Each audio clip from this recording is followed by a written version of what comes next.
A heartwarming video has gone viral showing two international travelers expressing their joy and gratitude after visiting St. Lucia, a country that recently took a historic step by decriminalizing same sex relationships.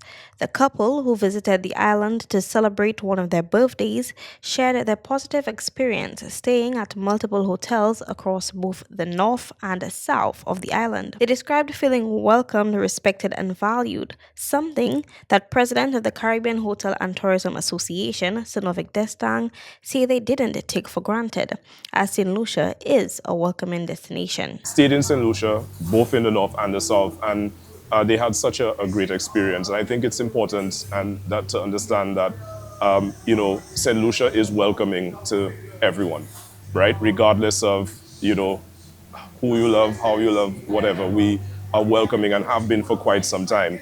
Of course, the change in the laws and the Supreme Court's ruling certainly opens up perhaps some opportunities there.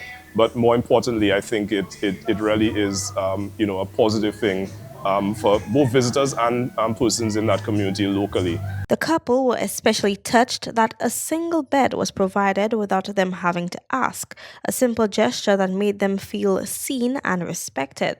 One of them noted that they faced no discrimination and were treated just like any other couple.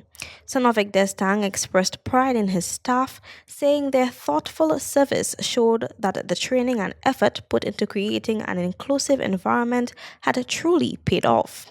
St. Lucia is welcoming to all kinds of people. We don't necessarily really discriminate. Obviously, there's still a little bit of ways to go, a bit of education.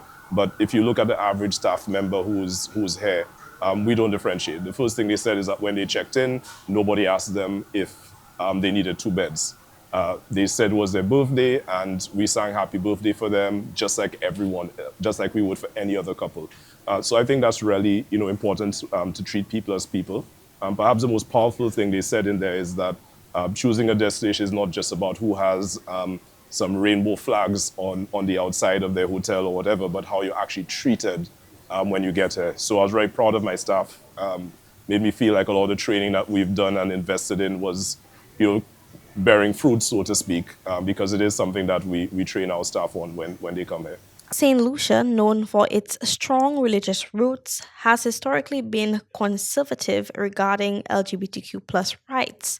But with changing times and growing awareness, attitudes on the island appear to be evolving. The recent legal shift is seen by many as a step toward a more inclusive future. I think that even that is slowly changing in terms of people being a bit more open-minded, so to speak. But at the end of the day, that exists in almost every country, right? Everyone, even the United States, has had that as well. But again, we're certainly open, always have been in St. Lucia and at Bay Gardens, and it's not something that we shy away from in that regard. Destang added that the hotel has always welcomed everyone and they will continue to treat people simply as people, with respect, dignity, and warmth. Kayla Edwin, NBC Prime.